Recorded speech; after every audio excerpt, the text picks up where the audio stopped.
Hey, what's up, you guys? Jeff Cohn here with another episode of the Team Building Podcast, where we interview top team leaders, broker owners, and thought leaders from across the country. Today, we have two gentlemen that are dear to my heart, that have been team leaders, that are broker owners, and are thought leaders across the country, Mr. Chris Waters and Scott Sillari. They've both been on the podcast separately, but today we are creating some nuclear energy, and we are all three together. How are you guys doing today? Great, man. Glad to be here. I'm fired up now. Let's go. Let's go. Well, let's dive into the topics that you guys have near and dear to your heart. I know we're rounding this fourth quarter corner coming into 2023. Everyone's bitching and moaning because the marketing is saying that the real estate market isn't good, but most markets are still seller markets with less than 2 months of inventory. What say you, Chris Waters? You know, it depends on the market. I mean, like my home base of Austin, Texas is one of those outliers that's seen inventory go up 400%. Prices are down 20%. All this since May. So pause for a second. Inventory up 400% when it was only at 7 houses. So now you're sitting at 28 houses. I mean, let's be honest, dude. So the market was a joke. In Denver, Colorado, there were less than like 120 homes on the MLS last summer. So if it's up 400%, now there might be 400 homes on the market, and there's 7,000 a month that sell. So we're still a seller's market. Let me give you another ratio. So the percentage of homes that go pending sale every week in the MLS is 3%. Okay.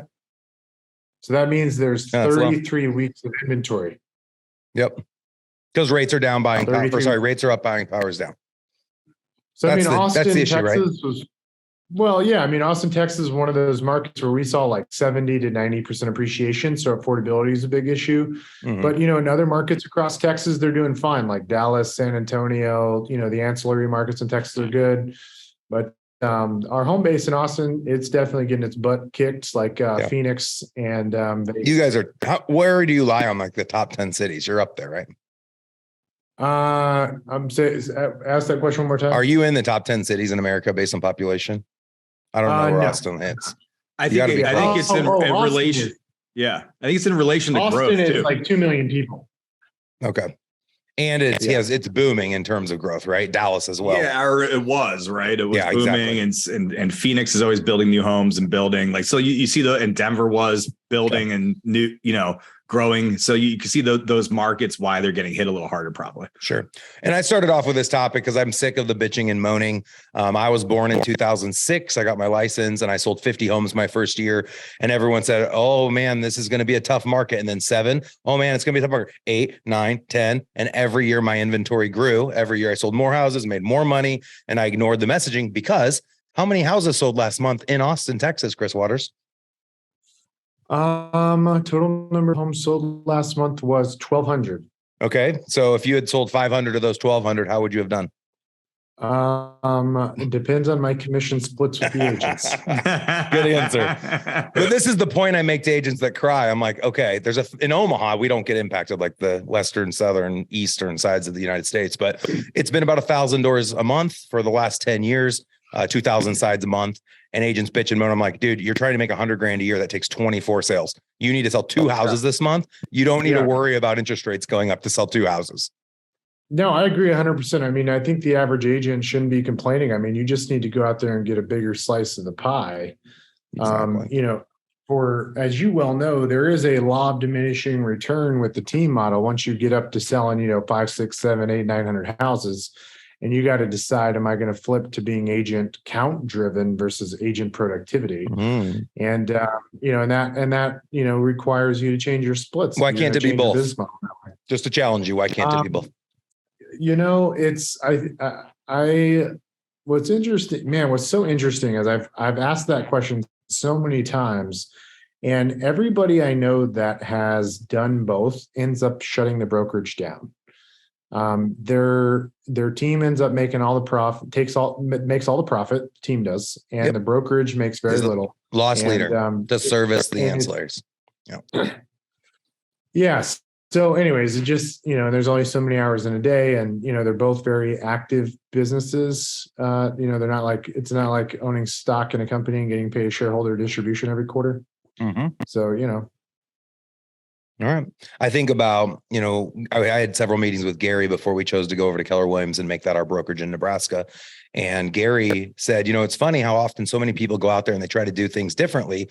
He's like, I own the largest real estate company in North America. I have the most amount of agents. Arguably, he makes net the most amount of money. And everyone else thinks that they can create a different wheel. And I don't know. We'll see over the next couple of years if his strategy was the right one, if it's going to last for the next 5 to 10. You've got a lot of big tech trying to replace the necessity of an agent. And I think times like this, people will use agents more than times like where we were a year ago. Man, at the end of the day, I think all of these companies in the tech world are realizing that the agent is the linchpin, and that's not going anywhere. The transaction is too complicated.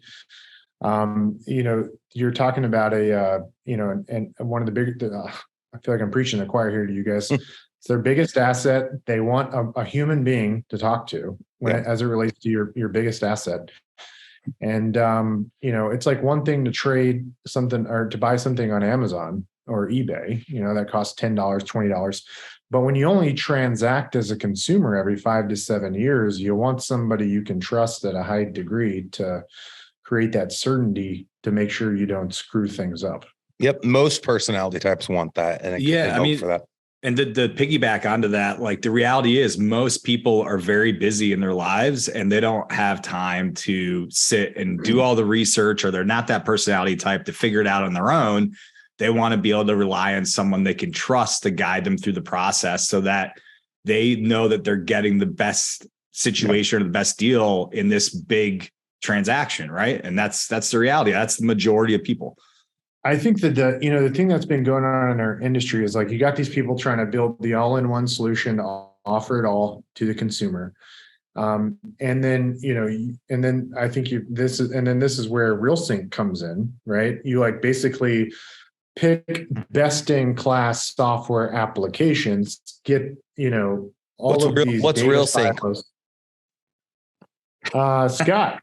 And I have to be facetious as the host. Yeah. Of course, we have new audience members that haven't gotten the pleasure of hearing Scott Sillari speak. So Scott, go ahead and explain to us what is RealSync. Well, so RealSync is what's known as a middleware platform. If you've heard of Zapier, we're similar to that, but we're specific to real estate property tech. The reality is we move data from system to system. So the systems and softwares that you're using in your business, we're going to make sure that your data is moving back and forth and is all automated, right? So automation's here's a good example. We've been on the Boomtown platform for 11 years.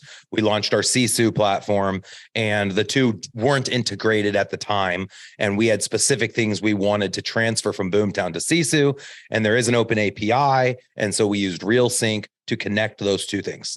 Did I say that right, Scott? I did. My favorite way to explain RealSync is they basically build a bridge in cyberspace between two totally independent software applications. And Zapier has very limited from a functionality perspective. A huge aha for me was I didn't understand what middleware was. And then as I went down the rabbit hole, I learned that every Fortune 500 company or Fortune 1000 company or Fortune 5000 company uses middleware. And they all use middleware to integrate all of the applications they use in their business. So they're not paying virtual assistants or employees to do double data entry and real-time copying and pasting stuff over and to create the automations and all that stuff. And so, shoot, I used to think virtual assistants were cheap, but RealSync is way cheaper. It's way cheaper. A fraction of the price. Here's the thing I find fascinating is you have people out there in the industry that have not taken the time to research what are the best systems, tools, processes to implement. They're just barely getting along. As you start to understand that everything is not created equal, every brokerage has a different USP and most brokerages have nothing to offer. And so you have to go out to third-party companies that make the one thing their CRM or the one thing, the middle company that you guys have with RealSync. And one of the things we've come to realize and recognize is that we wanted to stay brand agnostic, one, from a coaching standpoint, so we could coach everyone to the products that work best, not just the one brokerage brand's products. But then two, if a brokerage brand goes away or we go away from a brokerage brand, we wanted to be in a position where they couldn't hold us captive because all of our tech stack was based on their tech stack. And so this integration, what did you call it? A middleman or something? Middleware allows you I'd never heard of that. All your tech. The bridges. Yeah. I mean, dude, Jeff, what's crazy is like middleware companies started popping up in the 90s. And over the last 5 years, the largest acquisitions in the tech space have been middleware companies. Yeah. So, for example, Salesforce bought MuleSoft, which was a middleware tool for, a lot of big companies. And like, you wouldn't go get MuleSoft if you had a real estate team. It's for companies that are doing like, big like, corporations, for example, 100 million plus in like real revenue, big corporations. Because you got to get the software, then you got to have somebody build it out, and then you got to have maintenance. Right. It's like the damn software itself is like 50 to 100 G's a month plus the cost of someone building it out. But cheaper than a virtual assistant all day long in the back closet going. Well, for a big corporation, for sure. But with real estate teams, it didn't exist previously, any kind of middleware software, and you had all these companies out there trying to like say, oh, we're going to go create this all-in-one solution. And so anyways, the thing I appreciate about RealSync is I can pick and choose what software applications I want, and then RealSync, integrates them for me. Okay, so for everyone listening, and the intention was not to have a RealSync pitch today. No. Of course, it naturally turned into that, and that's fine. So what would be some of the things that the people listening might have right now, and they don't know that through RealSync, they could create a bridge so that they have less data entry for their admin or their virtual assistant?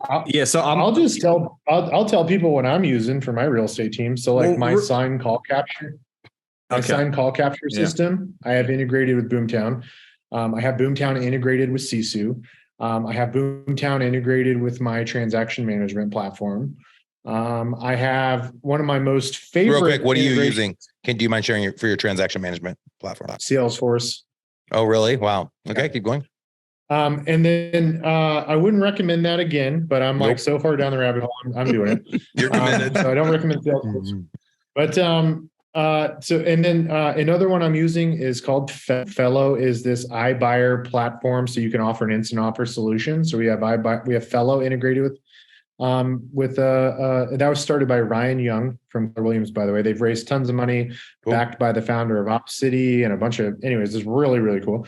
And then I've also got on the accounting side, mine's a little bit more robust, but dude, it's like right. I mean, I've got like 12 different pieces of software. They're all connected. I don't want this to be a sales pitch for all these different software companies. So anyways, we're also in the process of connecting his Salesforce to Qualia, which is I got to tell you about my favorite. This has been the most favorite one recently. So Jeff, I don't know about you, but one of the things that's like the biggest pain in the ass for me is to get my agents to put the freaking database in the CRM. And it seems so simple. Like, hey, your sphere of influence, people that like you, they'll probably close deals. Right. But like getting them to actually do that, talk about a huge pain in the ass. Mm-hmm. So anyways, Scott just launched this thing called Google Contacts. And literally I click a button and it sucks all their Google contacts out of their Gmail and pushes them into the CRM.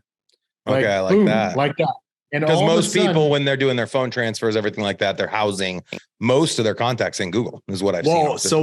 So what it is it's actually your iPhone with Gmail. Yeah. Because like when you set up your phone, you're syncing it to your Google if you have Google.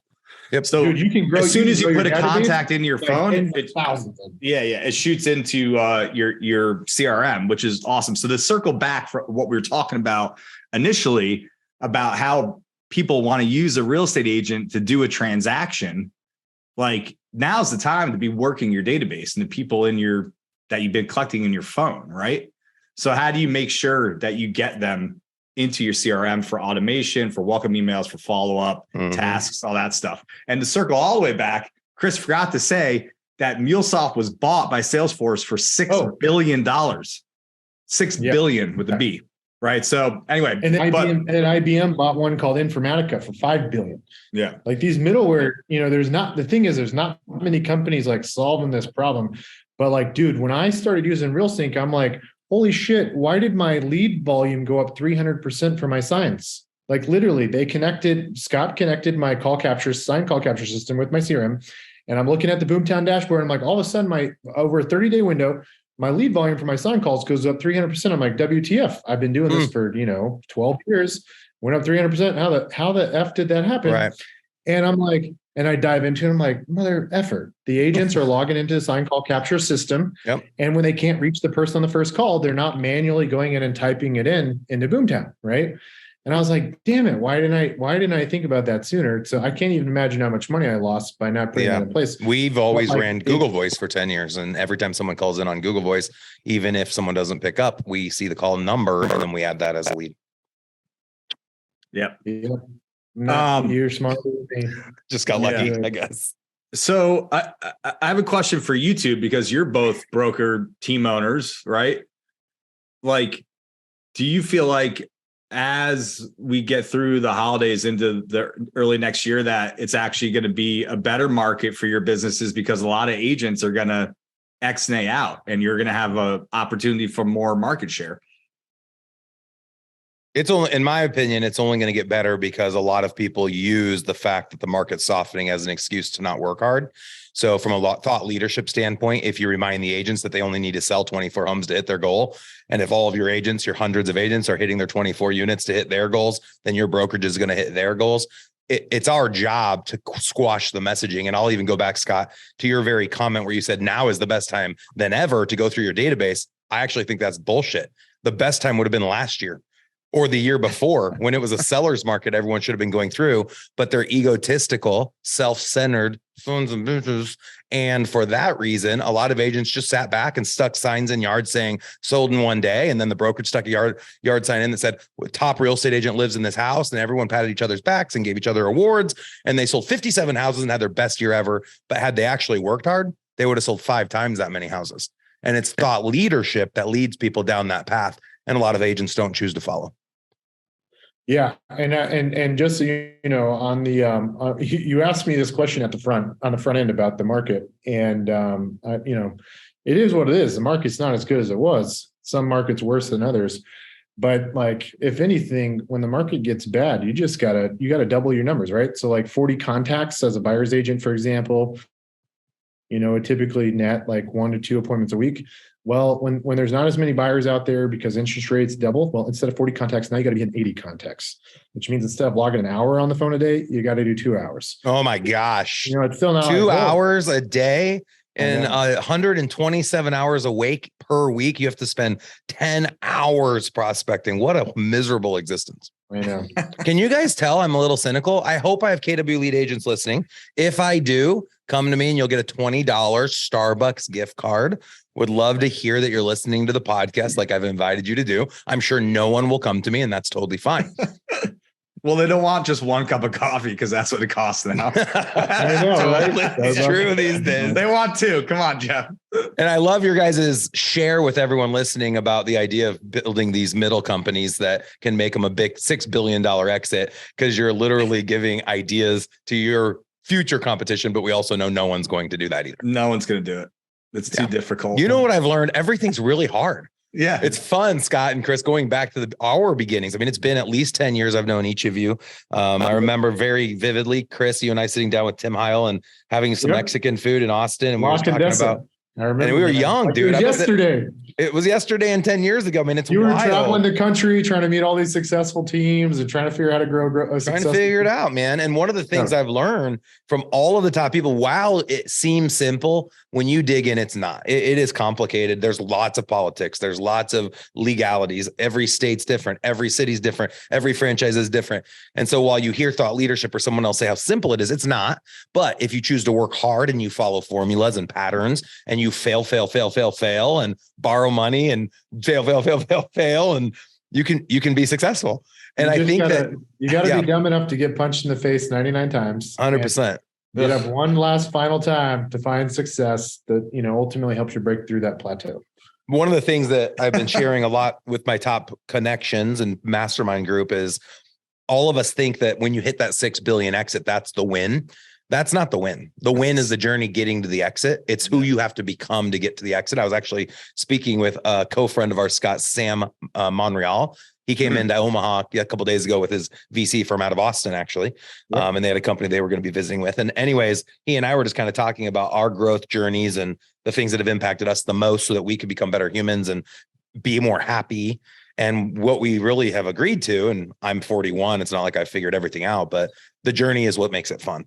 It's not arriving. Once you arrive, then you're like, shoot, what am I doing next? Like, what's my next thing? Man, I was just, I was on a training session with, man, what's his name? He's like, his mom's ran KW Maps Coaching. I won't know. Sean Kokoska. Okay. I was on this training with Sean Kokoska yesterday.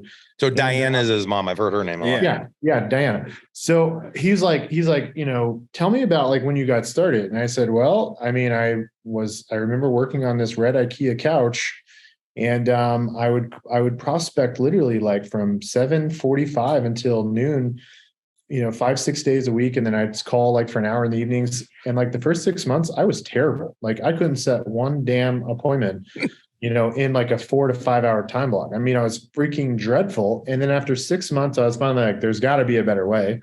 And so then I got into coaching. I like for whatever reason, I thought I was going to be all innovative and creative and like reinvent the wheel or some shit. But yet I'm working on a red IKEA couch and broke as a joke. And then I got coaching and like everything started changing. I started booking more appointments.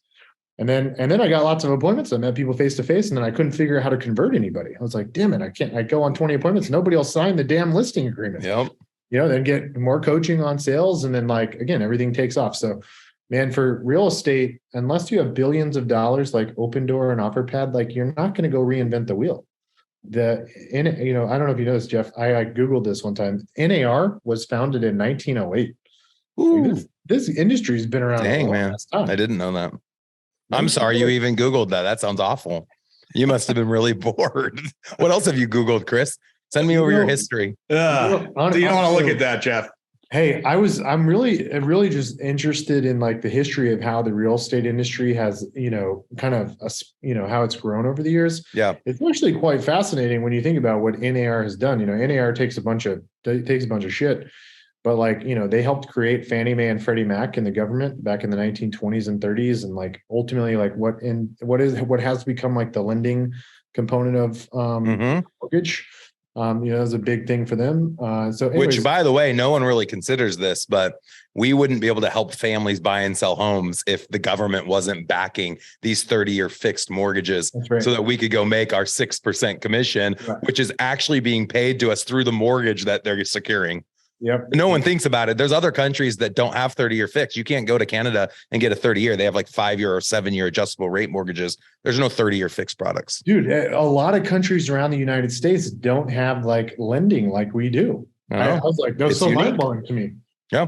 A lot of countries, you can't go get a loan on a house for 30 years. It doesn't exist. Do you know the stat, Chris? And we need to wrap. I know you're almost at time, but there's a stat for what percentage of domiciles in the United States are owned privately by investment groups versus privately by like homeowners that are occupied by homeowners. Is it 50-50? I don't know, but I know that number's gone up significantly. I've heard it recently. I think someone said 50-50.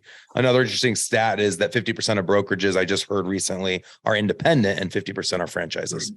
I thought that was unique as well. Yeah. Well, the shameless plug. Thank you, Chris, for bringing it up. Coaching is going to be the game changer that everyone listening is going to need going into 2023. Thought leadership, all of the, services, systems, processes, technology to help you grow and scale your dominant team and or brokerage in 2023. So for more information about that, go out to growwithers.com. We have an upcoming event in March, our team building workshop. We have our upcoming event this coming summer, the team building summit. Would love to have RealSync there if you guys are interested in participating and speaking. But it's going to be a really fun 2023. I love that the market is softening. I want a neutral market. Sellers markets aren't good. Buyers markets aren't good. We want 3 to 7 months worth of inventory. That's the right market to be in. It's stable. Of course, rates will come down. That always happens. They go up and down. That's part of the game, guys. There's a book Gary wrote called Shift.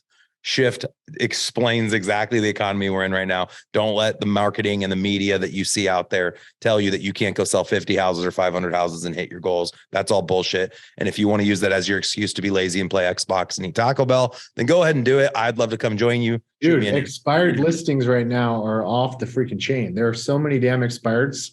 I mean, that's how I got started. You know, people asked me back in 2015, 2016, 2017, like, what did you do to get started? And I said, I was calling expireds. I was with you, dude. But back then, the Red X, which is still exists. Yes. Vulcan 7.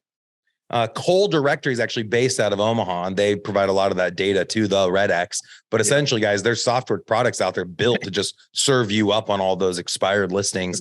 And that's a great vehicle to grab listings and then generate buyer leads. Right now, it's the number one opportunity I see for new listings, 100%. Awesome. How do we get in touch with RealSync, Scott? Just Scott at realsync.com. Just reach out or go to RealSync. RealSynch. The H is because we didn't want to give someone $10,000 for the domain with the C. So awesome. That guy can go F himself, and we have an H at the end. Yeah, sorry. If you're listening, you get a $25 gift card to Starbucks. That gentleman. Awesome. Well, that's it. Scott at realsync.com, SYNCH. So they save $10,000. Thank you, Chris. Thank you, Scott. This was a fun episode. Hopefully our listeners found something of value that they can apply in their business today.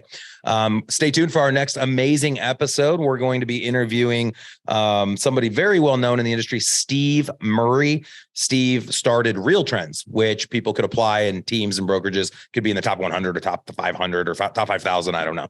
But he's done over 4,000 business valuations for teams and brokerages across the country, and he'll be our next guest. So thank you guys again for coming on. And without further ado, appreciate your time. Thanks, Jeff. Bye, guys.